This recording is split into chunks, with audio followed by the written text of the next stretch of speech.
साबुदाणा खायचा का रताळ, मखाना, शिंगाडा, भगर का राजगिरा? आज मी उपासाचे काही ऑप्शन्स देणार आहे. पहिल्यांदा सुरुवात करूया सगळ्यात पॉप्युलर असा साबुदाणा आणि सगळ्यांचा फेवरेट. पण हा साबुदाणा पचायला खूप जड असतो. 90% ऑफ कार्ब्स असतात त्याच्यात. नो फायबर, हाय ग्लायसेमिक इंडेक्स आणि नो मिनरल्स.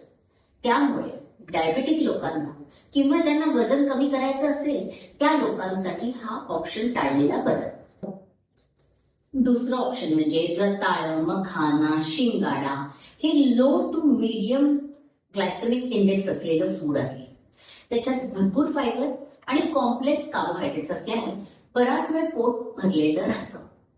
शिवाय ते गट फ्रेंडली आहे, हायड्रेट करतं, हाय पोटॅशियम आहे आणि लो सोडियम आहे, त्यामुळे ब्लोटिंगही होत नाही. Also good option. तिसरं म्हणजे भगर.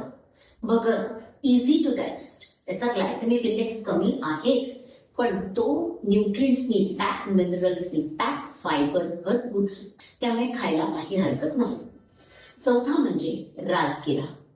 राजगिरा हे सीड्स आहेत बरं का, याला सुडो ग्रेन म्हणतात. हा माझा फेवरेट काय आहे माहितीये? कारण हा प्लांट बेस्ड पूर्ण कम्प्लीट प्रोटीन आहे, शिवाय पचायला हलका. असं रेअर टू रेअर कॉम्बिनेशन आहे. शिवाय त्याच्यात ग्लायसेमिक इंडेक्स लो आहे, फायबरनी भरलेलं आहे, न्यूट्रिएंट्सनी पॅक्ड आहे, कॅल्शियम भरपूर आहे, त्यामुळे इम्युनिटी वाढायला मदत होते. तर उपवास असताना असे चांगले, आरोग्याला चांगले असे पदार्थ निवडा आणि ज्यांचा उपवास असेल त्यांना हा व्हिडिओ शेअर करा. Stay fit with slim right.